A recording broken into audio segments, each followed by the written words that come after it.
Good morning সবাইকে, বর্ষার একটা নতুন দিনের অনেক অনেক শুভেচ্ছা। আর আমার পরিবারে তোমাদের সবাইকে জানাই স্বাগত। আশা করি তোমরা সবাই খুব ভালো আছো, সুস্থ আছো আর হাসি খুশিতে আছো। আজকে বুধবার 7ই আগস্ট। আর আজকে সকালের ব্রেকফাস্টে একটু স্যান্ডউইচ বানাবো, তারই তোড়জোড় শুরু করে দিয়েছি। সবজিপাতি কাটা আর এই যে রান্নার আগে জোগাড়টা, এটাই হচ্ছে সবথেকে বড় কাজ। রান্না করতে আমার ভীষণ ভালো লাগে, কিন্তু তার আগে আধা ঘন্টা ধরে যেই সবজিপাতি কাটতে হয় সেটা একদম ইচ্ছে করে না। অনেকগুলো সবজি, আজকে একটু ভেজিটেবল স্যান্ডউইচ বানাবো বলে একটু অনেক সবজিপাতি কেটে কুটে নিয়েছি। তারপরে সেইগুলোকে না কিছুটা পোর্শন আমি কাঁচা করব, যেরকম কিছু সবজি, এই কুচনো সবজিগুলোকে মেয়োনিজ মাখিয়ে বাটারে দিয়ে করব। আর আমি বেশিরভাগ সময় না এরকম একটু সতে করে নিই, একটু নাড়লে না সবজিপাতিগুলো পেটে গিয়ে আমার এত গ্যাসের সমস্যা হয় আর পেটটা ফুলে পুরো ঢাক হয়ে থাকে। তাই আজকে সমস্ত কিছু একটু নেড়ে চেড়ে নিলাম, একটু চিলি ফ্লেক্স দিয়েছি আর একটু সেদ্ধ আলুকে গ্রেট করে নিয়ে দিয়ে দিয়েছি বাইন্ডিংটা। হ্যাঁ, অনেকেই বলবে বাবা এরা কি বড্ড আলু খায়, কি করব বলো তো। আলুটা না ভীষণ চলে আমাদের বাড়িতে, তার জন্য তো স্বাস্থ্য দেখতেই পাচ্ছ, আলুর মতন একটু আমরা সবাই রয়েছি।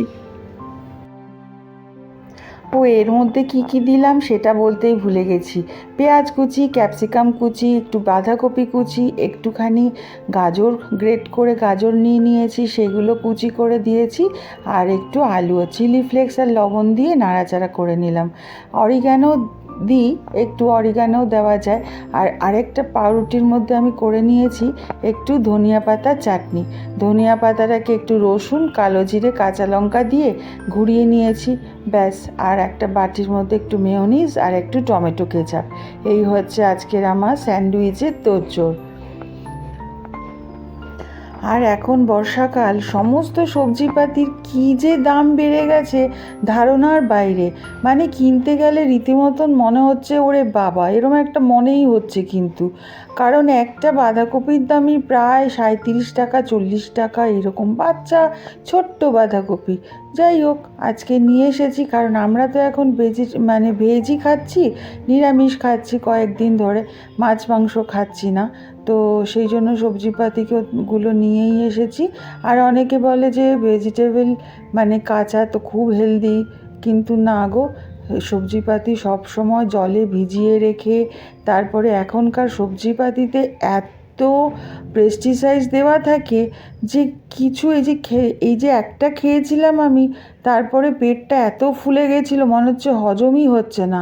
রীতিমতন আমাকে কার্মোজাইম, তারপরে জোয়ানের আরও খেতে হয়। তাই জন্য আমি কাঁচা সবজি কখনোই ব্যবহার করি না। আজকে ঋষির জন্য টিফিন বানিয়েছি স্যান্ডউইচ, আমরাও সকালে খেয়েছি, কিন্তু কোনো টিফিন বক্সে আটছে না। ওকে আজকে অফিসের জন্য এই স্যান্ডউইচই দিয়ে দেব, তার জন্য কোনো টিফিন বক্সে আটছে না বলে আজকে এই যেখানে টিস্যু পেপারগুলো রাখি আমার বড় টিফিন বক্সটা, ওইটার মধ্যেই ভরে দেব। আর বাকি যেগুলো ছিল ছোট ছোট, এই টিস্যু পেপারগুলো না বেশ বড়, সেইগুলো আটছে না দেখে আবার ছোটোটার মধ্যে রেখে দিলাম। আর আমার এখন জীবনের গতিপ্রবাহ আবার একটু পাল্টে গেছে। প্রত্যেকটা বাঁক এত অন্যরকম হয়ে যাচ্ছে, কোনো বাঁকেই আর খুশি অনুভব করছি না। তবে কি বলো তো, নিজের মনের কথা, নিজের দুঃখের কথা না সবসময় সবাই বুঝবেও না, বলতেও ইচ্ছে করে না। কারণ আমার কাছে যেটা দুঃখ মনে হবে সেটা অন্যের কাছে খারাপও লাগতে পারে, আবার বেশি বাড়াবাড়িও লাগতে পারে। আর তখন যদি একটা ভুল কমেন্ট করে দেয়, তখন না আরও আঘাত পেতে হয়। নেহাতি আমি তো কখনোই কাউকে না কখনো আঘাত দিয়ে কথা বলি না, কারণ কারোর মনের অবস্থা কি চলছে তখন সেটা বুঝতে পারে। আর আমি ভাবি কি বলো তো, যে আমি হয়তো আমার মনের কথাটা বলে দিয়ে তাকে দুঃখ দিয়ে খুব খুশি হলাম, যে হ্যাঁ বাবা তার আড়ালে বললাম না, সামনেই বলে দিলাম। কিন্তু না, সেটাকে না আমি মনে করি যে ঠিক আছে, যার যেরকম মনের অবস্থা সে আমাকে বলছে, তখন হয়তো সেই মোমেন্টে অনেক সময় হতেও পারে যে আমার সেই কথাটা ভালো লাগলো না, কিন্তু আমি তখন তাকে কখনোই তার মুখের ওপর বলি না। আর আমারও সেই জন্য আমিও খুব একটা এক্সপেক্ট করি না যে বলে দেবে কেউ। তাই জন্য কি আছে, বাড়ির কুকুরই তো মারা গেছে, ফট করে যদি কেউ বলে দেয় না, নিতে পারবো না। তাই জন্য যাই হোক, আমার অভ্যাসগুলো তো পরিবর্তন হতে সময় লাগবে বলো। এত দিন ধরে ওর 6 বছর পূর্ণ হবে এই 13 তারিখে, আর 2 দিন আগেই ও চলে গেল। এখন আমার যেই অভ্যাসগুলো, যেই ভালোবাসাগুলো, সেইগুলো তো সবাই বুঝতে পারবে না, সেইগুলো নিজের মনে নিজেরই থাকবে। অনেক নিজের লোকও হয়তো বুঝতে পারবে না, ভাববে কী রে বাবা, একটা কুকুর নিয়ে শুরু করেছে। যাই হোক, তাই জন্য আমার অনেকটা কাজ কমে গেছে, অভ্যাসের পরিবর্তন আস্তে আস্তে হচ্ছে। কিন্তু বিশ্বাস করো, এই কাজ আমি কিছুতেই কমাতে চাইনি। কখনো মনে হয়নি যে এই কাজগুলো আমার কমে যাক। মনে হতো কেউ হেল্প করে দিক, কেউ আমাকে সাহায্য করুক, কিন্তু এইভাবে যে কমে যাবে বুঝতে পারিনি। যাই হোক, কিছু রান্না করলে এত বাসন পড়ে না, বাসন মাজতে মাজতে জীবন কেটে গেল। আর জানো, সারা ঘরে তো আমরা এখন ডেঙ্গুর গন্ধ পাচ্ছি। তাই জন্য তিতুন কি আনালো দেখো। আর আমরা এখন বসে বসে একটু চিপস খাবো বলে তিতুন চিপস আনালো। জানি এটা হেলদি ফুড না, কিন্তু কি করব, মনকে চাঙ্গা করতে না কখনো কখনো এইসবও দরকার হয়। আর সারা বাড়িতে তো ডেঙ্গুর গন্ধ। তিতুন একটা পারফিউম আনালো, ঋষিও আনিয়েছে, ঋষিও 2-3টে পারফিউম আনিয়েছে, আমাকেও দিয়েছে। আমরা এখন সবাই ঘরের মধ্যে পারফিউম লাগিয়েও ডেঙ্গুর স্মৃতি তো আর ভুলতে পারবো না।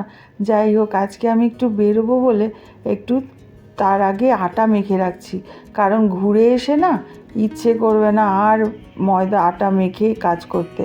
যাই হোক, একটু মেখে নিই, তারপরে চলো তোমাদেরকে সঙ্গে নিয়েই যাব, কোথায় যাচ্ছি দেখাবো। আর সবথেকে খারাপ কী লাগে বলো তো, যে কোনো প্রাণ, সে মানুষ হোক বা পশু, সে যদি পরিণত বয়সে তার জীবনের সমস্ত ইচ্ছা পূর্ণ করে এই পৃথিবী থেকে চলে যায়, তখন খারাপ লাগলেও কিন্তু মানিয়ে নেওয়া যায় বলো। কিন্তু যেই প্রাণটা, যে তার ইচ্ছাই পূর্ণ হলো না, সে সবে শিশু, তার চোখে এক রাশ স্বপ্ন, সে যদি চলে যায় তখন মানাটা ভীষণ মুশকিল হয়ে যায়। আর হাসতা খেলতা যে চলে যায় তার তো, সে তো ভীষণ লাকি, কিন্তু যারা রয়ে যায় তাদের মনে করতে ভীষণ খারাপ লাগে। আর এত খেলতে খেলতে চলে গেল, আর জীবনের কোনো স্বপ্নই ওর পূরণ হলো না। সেইগুলোই ভাবতে ভাবতে বসে বসে এই আটা মাখছি। কারণ 2 দিন মানে কিছুদিন আগেই তো আমি দুজনকে হারালাম, কিন্তু তবুও তাদের অভ্যাস তো যায় না, মানতে বাধ্য হয়েছি, কারণ তারা তাদের পরিপূর্ণ জীবন কাটিয়ে তারা তাদের সুন্দরভাবে পৃথিবী ছেড়ে চলে গেছেন। তাই জন্য হয়তো অতটা মানে কষ্ট হলেও মনে হয়েছে যেখানেই থাকুক ভালো থাকুক। বেরিয়ে পড়েছি আমি আর তিতুন, আর যাব পাপিয়ার সঙ্গে আরেকটা বান্ধবীর বাড়িতে। আর বৃষ্টি ভেজা রাস্তাঘাট, পুরো সবুজে সবুজ, কিন্তু বড্ড রাস্তাঘাটগুলো না খিটখিট করে, মনে হয় কি যে পা ভিজে গেলে বড় বাজে লাগে। ওই যে দেখো পাপিয়া এসে গেছে, পাপিয়াই হচ্ছে রাকা, আমি রাকা বলে ডাকি। আর এসেই বলছে, বলবি তো ক্যামেরা ধরবো, তাহলে একটু সেজে গুজে আসতাম। যাই হোক, ওকে আমার এমনিই মিষ্টি লাগে। আমরা একটু ফল কিনে নিয়ে যাব, কারণ রুনির বাড়িতে যাব। রুনির বাবার আবার শরীর খুব খারাপ, এর আগের ব্লগে বলেছিলাম হসপিটালে ভর্তি ছিল, তাই মুসাম্বি কিনবো। আর আমার বন্ধুরা না বললেই নয়, মানে ওরা ভাবে কি জানো, আমার দুঃখগুলোকে নিয়ে ঝেড়ে ফেলে কি করে আমাকে এক রাশ খুশিতে ভরিয়ে দেবে আমার জীবন। কিছু বুঝে উঠতে পারে না, সারাক্ষণ বলতে থাকে কি করলে ভালো লাগবে, মানে ওরা ওদের মতন করে চেষ্টা করে যায়। আর আমি যেহেতু ঘরে বসে মন খারাপ করছি, তাই রাকা বলছে চল রুনির বাড়িতে আবার অস্কার বলে একজন আছে, সেইখানে গেলে তোর ভাল লাগবে, সেই বলে বলে বার করছে। আর আমার যে আরও বান্ধবী আছে মুন, সে কিন্তু কোনো দিন কুকুর ছুতো না, ওর কিন্তু কুকুরে ভীষণ ভয়। তা সত্ত্বেও দিনের মধ্যে আমাকে একবার তো ফোন করবেই যে আমি কেমন আছি, কষ্ট পাচ্ছি না তো। চলে এসেছি আমরা রুনির বাড়িতে, এইবার চলো লাইভে যাই সোজা। Dingu, sorry sorry sorry, Oscar, Oscar, কি হয়েছে, চিনতে পারছো না?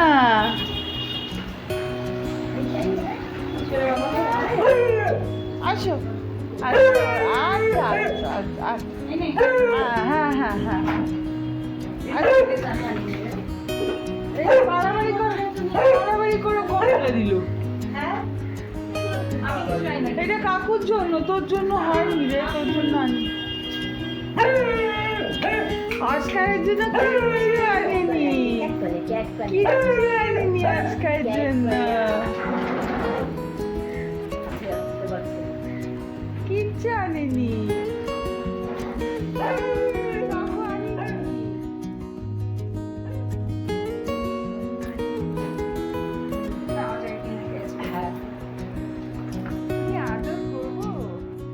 অস্কারকে দেখলে কি মিষ্টি না। আর রাকা গেছিল মায়াপুর, মায়াপুরের থেকে আমাদের জন্য চন্দন নিয়ে এসছে সবার জন্য, আর মায়াপুরের লাড্ডু। আর রুনি কি ব্যবস্থা করেছে এবার দেখো। প্রথমেই তো আমাদের দিল ফ্রুটি আর একটুখানি ওই চিজ বলসগুলো। আর এই দেখো মানুষের মতন ও পুরো কথা বোঝে, জানো তো, পুরো মানুষের মতন। ওকে যেইটাই বলা হয় এত সুন্দর কথা বোঝে। আমরা একটু বসে গল্প করে নিই, তারপরে তোমাদের অস্কারের কীর্তি দেখাই, আর রুনি কি খাওয়ালো আমাদের সেইটা দেখাই। রুনি যা অপূর্ব রান্না করে, এক এক সময় মনে হয় যে এই রান্নাগুলো বোধহয় ও একদম দোকানের থেকে কিনে নিয়ে এসছে। দোকানেও মানুষই রান্না করে, কিন্তু বাড়িতে যে এত সুন্দর রান্না করে, মানে নানা রকমের খাবার ও টুকটুক করে বানায়। রাখাও কিন্তু কম যায় না। এই দেখো কি বানিয়ে রেখেছে, এইগুলোকে আবার ফ্রাই করবে। ওই যে দেখো কাকিমা, রুনির মা, দেখো সস দিয়ে বানিয়ে এনেছে। ভেতরে না ওই পুর ভরেছে পুরো পনিরের, কারণ আমরা তো নিরামিষ, সেই জন্য পনিরের একটা পুর ভরেছে। দারুণ হয়েছিল।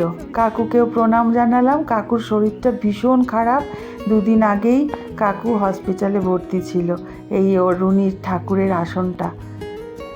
চলো টাটা বাই বাই করে এবার আমরা বেরোই। রুনির অনেক মাছও আছে, দেখো চলে এসেছি বাড়িতে। এবার আমি বাড়িতে এসে আলুর পরোটা করছি, আর মুখার্জি মশাই ক্যামেরাটা ধরেছে। আর আমি বলছি তুমি তো ক্যামেরা করতে একদম পারো না, দেখেছো মুখটাই তুললো না আমার। সেই জন্য সবসময় যত অভিযোগ এই মুখার্জি মশাইকেই বলি, আমার ভীষণ শান্তি হয় বলে। যাই হোক, কাকে আর বলবো। আজকের ব্লগ এখানেই শেষ করি। তোমাদের কেমন লাগলো কমেন্টে জানিও। আবার তোমাদের সাথে দেখা হবে আমার পরের একটা ব্লগে। ততক্ষণের জন্য নিজেদের খেয়াল রেখো, সুস্থ থেকো। আজকের জন্য গুড নাইট, বাই।